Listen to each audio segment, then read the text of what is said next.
हमारे साथ है सांसद धर्मवीर सिंह जी, इनसे बात करेंगे। सबसे पहले तो 3 राज्यों में एक बड़ी जीत मिली बीजेपी को, इसके बाद किस तरीके का माहौल देख रहे हैं? खासकर संसद का सत्र तो चल ही रहा है और आने वाले दिनों में भी अगर हम बात करें अब लोकसभा चुनावों को लेकर के। देखिए, आप पिछले कुछ सालों से देख रहे होंगे जिस प्रकार से पार्टी का ग्राफ बढ़ा है, वो चुनाव में हम केवल जीत हार नहीं देख रहे। अब तो माननीय नरेंद्र मोदी जी, अमित शाह जी और जेपी नड्डा जी हमारे राष्ट्रीय अध्यक्ष हैं।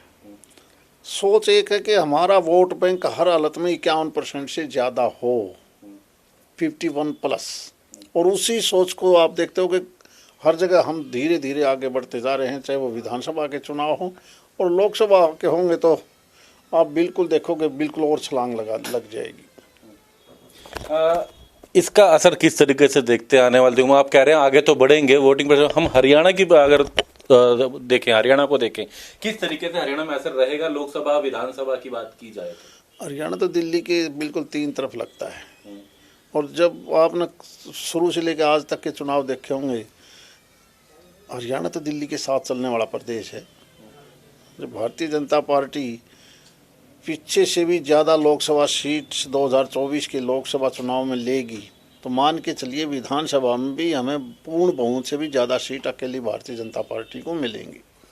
यहाँ हम बात कर रहे हैं लोकसभा की, बात करते हैं तो 10 की 10 पे हालांकि सांसद हैं बीजेपी के, इसमें कोई दो राय नहीं है, लेकिन आज विधानसभा में गठबंधन में है, एनडीए में कोई और सहयोगी है। तो क्या लगता है आने वाले दिनों में बीजेपी को लोकसभा में 10 की 10 ही लड़नी चाहिए या विचार करना चाहिए? आपकी राय क्या है इसको लेकर के बात करेंगे? मेरी नहीं बल्कि आम जनता की राय यही है कि हम 10 की 10 सीटें पिछली बार की तरह लोकसभा की भी भारतीय जनता पार्टी ही लड़े। चलिए, और इसके अलावा विधानसभा को लेकर के बात करेंगे। विधानसभा में आपने कहा कि दिल्ली से लगता हरियाणा है, लोकसभा में तो रहता है, इस बार विधानसभा में आप किस तरीके से दे रहे हैं? और आप देखते होंगे दिल्ली की सरकार बनते ही विधानसभा भी उसी पार्टी की बनती है। हम पिछले 10 साल से आप भी देखते होंगे। मैं ये मानता हूँ पिछली बार कुछ कमी रहेगी होगी, इस बार कमी नहीं रहेगी। इस बार बहुत अच्छे पूर्ण बहुमत से हरियाणा प्रदेश में भारतीय जनता पार्टी की सरकार बनेगी। कांग्रेस तो मुख्यमंत्री, 4 उप मुख्यमंत्री, इनको लेकर के क्राइटेरिया बनाए बैठी है, तो उनको क्या कहेंगे आप? उनका तो क्राइटेरिया बना हुआ है कि उप मुख्यमंत्री कौन कौन होंगे, 4 किस जाति से होंगे, मुख्यमंत्री की लड़ाई चल रही है, कुमारी शैलजा, किरण चौधरी, भूपेंद्र सिंह हुड्डा, तो उनको क्या कहेंगे? वो कहाँ देखते हैं आप? लगता है यही राजस्थान और छत्तीसगढ़ में भी चल रही थी, उनके कई मुख्यमंत्री, ये नहीं ये बनेगा, वो नहीं ये बनेगा, क्या रहा? रिजल्ट यही आना है, रिजल्ट जो पहले था वही आना है।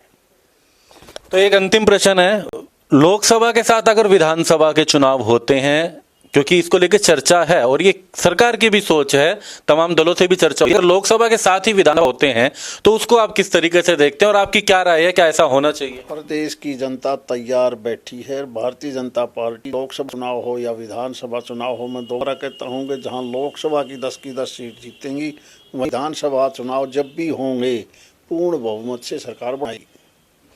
अगर एक बार पूछूंगा, अगर ये लोकसभा और विधानसभा साथ होते हैं तो धर्मवीर सिंह जी आपके बारे में पूछूंगा, आप लोकसभा के लिए आप सोच रखेंगे या विधानसभा? पार्टी ने तय करना है, लेकिन आपकी भी कुछ सोच? तय तो पार्टी ने करना है, लेकिन ये सही बात है कि मैं 2 बार से लोकसभा का सांसद हूं, तो मेरी पहली वरीयता लोकसभा की ही होगी।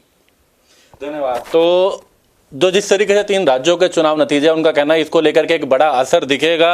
हरियाणा को लेकर के बात करें, हालांकि यूं तो 10 की 10 लोकसभा पर बीजेपी के सांसद, और इनका कहना है कि आने वाले समय में भी ऐसा हो, ये लोग चाहते हैं। और जहां तक कांग्रेस को लेकर इनका कहना है कि जिस तरीके से कांग्रेस मुख्यमंत्री या उप मुख्यमंत्री की बात करती है, जो राजस्थान, मध्य प्रदेश, छत्तीसगढ़ में नजर आया, कहीं ना कहीं ऐसी परिस्थितियां आगे देखी जा सकती हैं। दिल्ली से दीपक शर्मा, इंडिया न्यूज।